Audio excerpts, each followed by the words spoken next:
University. I'm also a local talk show host on 870 in the morning, and I got out of bed and left my 1-month-old baby there when I saw what was going on here tonight. I've never been more ashamed to be a Bruin. I've never been more ashamed to be an alumnus of this university than to see this divestment petition being considered at this level. To pretend that this is about occupation, to pretend this is about peace, to pretend this is about anything but vile and despicable Jew hatred is a lie.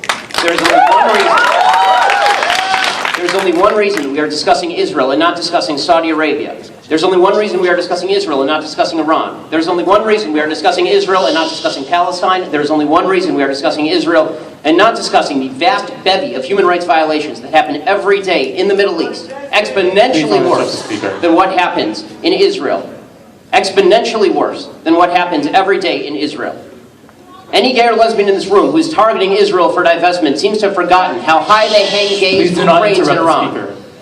Every person of liberal bent who suggests that Israel is the problem in the Middle East seems to have forgotten that there is only one country in the Middle East that actually has any sort of religious diversity in it. The countries that are apartheid countries are those that are Judenrein, like, for example, Palestine. So for us to sit here and pretend that Israel is somehow on a lower moral plane is a direct manifestation of anti-Semitism. To hold Jews to a different than any other country, any other group on the face of the earth represents nothing but an age-old and historic hatred for the Jewish people. And all the folks here who are pretending that BDS is about anything other than that, I would like to see a poll of those folks and see how many of them actually believe in the existence of a Jewish state, quad-Jewish state. Not as a state like any other, but as a Jewish state. They don't acknowledge that existence, they don't believe in that existence, they don't believe in peace. All this is about, pure and simple, is a desire to target the Jewish people. Yes, the BDS movement, for those who don't know, is the boycott, divestment, sanctions movement against Israel. And it has been pushed largely by one group that's called Students for Justice in Palestine, which is a Hamas offshoot. It legitimately is associated with the Muslim Brotherhood and Hamas. It is a group that is as extreme in its practices as it was in its founding. These are people who shout Allahu Akbar at Jews walking around on campus. These are folks who suggest that Israel does not have a right to exist. These are folks who have openly supported terrorism. Those folks are extreme and radical and don't deserve a part in the debate because they can say what they want. It's a free country, but they are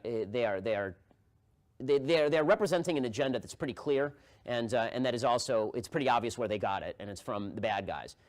What's interesting is that the left has bought into the BDS agenda, the idea that you need to sanction Israel. And the reason is because, to go back to my original statement, Israel is rich, its enemies are not.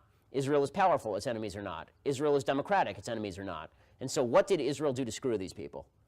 Right? It doesn't matter that the Israeli Arabs have it better in Israel than any Arabs anywhere else on the planet, with the exception of the royal family of the Saudis and the royal family in Dubai. The reality is that Israel, the supposed apartheid state, the third biggest party in the Knesset in Israel is the Israeli Arab Party, called the Joint Arab List, that openly advocates for the destruction of the state of Israel. And they sit in the Knesset. 68% of the Arab voting base voted in the last election cycle. 68%, that's better than the turnout in the United States. So this idea that it's an apartheid state, you have to have such a dramatic blindness, and it's purposeful blindness, to the flaws of Israel's opposition to make Israel the bad guy in this conflict. And yet the world is able to do that. I mean, in the last conflict between Israel and Hamas, Hamas was legitimately building tunnels to kidnap small children from Israeli territory and take them back to murder them or hold them hostage, and was firing rockets deliberately into civilian centers while putting its own children in front of rockets. Hamas's headquarters were located under Al-Shifa Hospital in the middle of the Gaza Strip. Their military headquarters were located beneath a hospital because they knew that Israel was not going to bomb a hospital while the entire world was watching.